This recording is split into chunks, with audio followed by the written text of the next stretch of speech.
అన్నవర మహాపుణ్యక్షేత్రంలో శరన్నవరాత్ర మహోత్సవముల సందర్భంగా కలశ స్థాపన చేయడం జరిగింది.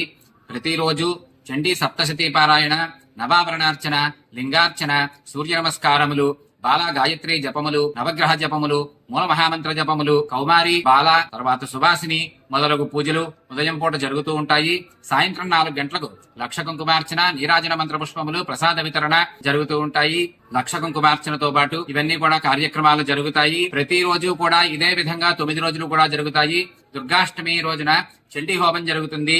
విజయదశమి మహాపర్వదినం రోజున అక్టోబర్ 12వ తేదీ ఉదయం 11 గంటలకు మహాపూర్ణాహుతి నిర్వహిస్తారు. రాత్రి 7 గంటలకు గజవాహన సేవ జరిపి హైస్కూల్ ఆవరణలో శమీ పూజను నిర్వహిస్తారు. ఈ శమీ శమయతే పాపం శమీ శత్రు వినాశిని, ఈ శమీ పూజను ఎవరైతే ప్రత్యక్షంగా వీక్షిస్తారో వారందరికీ కూడా సర్వ పాపములు హరింపబడి శత్రునాశనము జరిగి సకల శుభములు కలుగుతాయని శాస్త్రవచనం.